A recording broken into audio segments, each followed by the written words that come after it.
Bueno, hoy vamos a tratar la sociedad colonial. Estamos en la época del virreinato del Río de la Plata y para tener en cuenta cómo está organizada la sociedad son tres factores.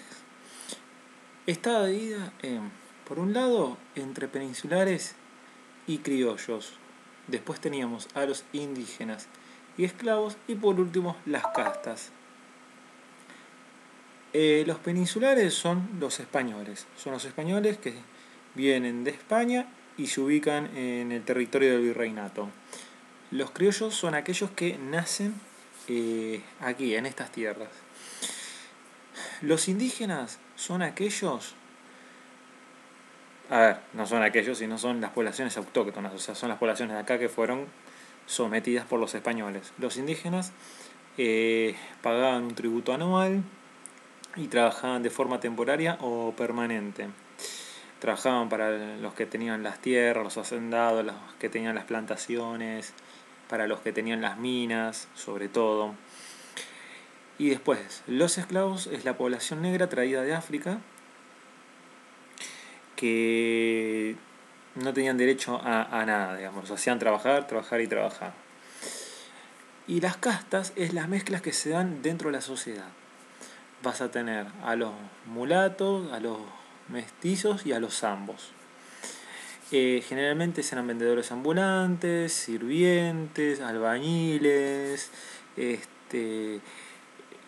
tenían esas típicas profesiones. El problema en la sociedad colonial radica particularmente entre los peninsulares y los criollos. ¿Qué pasa? Los peninsulares tienen más importancia porque son los españoles puros, digamos. Por lo tanto, tienen más acceso al ejército, a la iglesia y a la administración pública.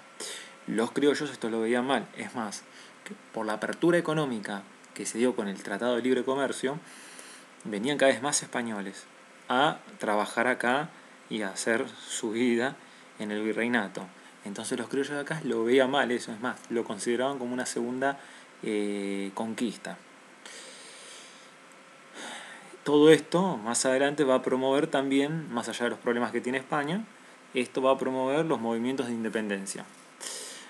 Por otro lado, la sociedad colonial, en su manera de vivir, para despejarse, se van a juntar en dos lugares. Una son las tertulias, que las tertulias están destinadas a la clase alta, o sea, a los peninsulares y a los criollos. Sobre todo los peninsulares. Las casas tenían este saloncito que se le decía tertulia porque se iba a charlar más que nada, a hacer sociales. ¿Qué pasa? Acá se iba a escuchar música, bailar, conocerse, se formaban alianzas matrimoniales y se discutía de política, educación y todo lo relacionado a la sociedad. No se tocaba el tema de la monarquía, no se hablaba del rey, porque se trataba de evitar eso. Porque la ilustración, si nos retomamos a la ilustración, los españoles tomaron como un despotismo ilustrado, acuérdense. Entonces tomaron esas ideas, pero las aplicaron, pero evitaban hablar mal del rey, acuérdense. Eso es fundamental. Y las pulperías está apuntada a los sectores bajos. Ahí los campesinos, los trabajadores, los vendedores ambulantes, iban, se juntaban, tomaban, jugaban a las cartas. Era muy común que alguien se ponga a tocar la guitarra. Así que bueno, estas son las dos formas de recreaciones sociales que se encontraban en el virreinato. Y para expresar un poco más el tema de la cultura, el que lo más promovió fue el virrey Juan José Bertis. Este virrey apuntó desde 1778 a mejorar la vida. Sobre todo promovió en la cultura la creación de varios teatros, colegios y sobre todo apuntó a la prensa, o sea, a los diarios, a que haya medios de información. A pesar de todo, el tipo apuntó a eso, digamos, a expandir la cultura de la sociedad colonial. Básicamente Bertis está considerado como uno de los mejores, vamos a decir, virreyes que tuvo el virreinato por esta apertura mental y cultural que tenía. Realizó el primer censo en Buenos Aires, el alumbrado público, se lo consideraba como el virrey de las iluminarias o el iluminista, una cosa así le decían. Entonces repasamos rápidamente.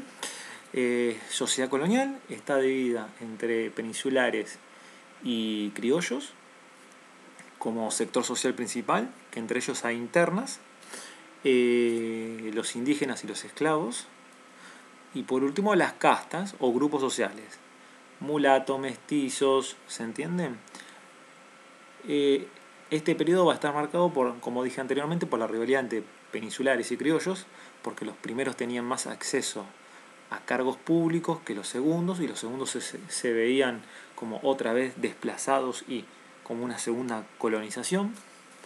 La forma de recreación dentro del virreinato, dentro de las pulperías y las tertulias de los diferentes sectores sociales, y por último el desarrollo de la cultura en mano del virrey Bertis. Así que bueno, eso fue lo principal. Para repasar, los dejo con Mariquita Sánchez de Thompson, que Mariquita Sánchez de Thompson es la primer mujer política dentro del virreinato, si lo podemos llamar así. Es considerada una de las principales dueñas de las tertulias, porque tenía unas cuantas, y ahí se juntaban todos los políticos de renombre que después dan lugar al 25 de mayo. Y Mariquita Sánchez Thompson hizo como una crónica de lo que iba pasando en los diferentes sucesos. O sea, fue como la primera historiadora también y periodista de lo que después podemos llamar a Argentina. Pero bueno, por ahora nos dirigimos como Virreinato del Río de la Plata, y después de la Revolución de Mayo hasta que adquirimos nuestro preciado nombre. Así que un resumen también del temita.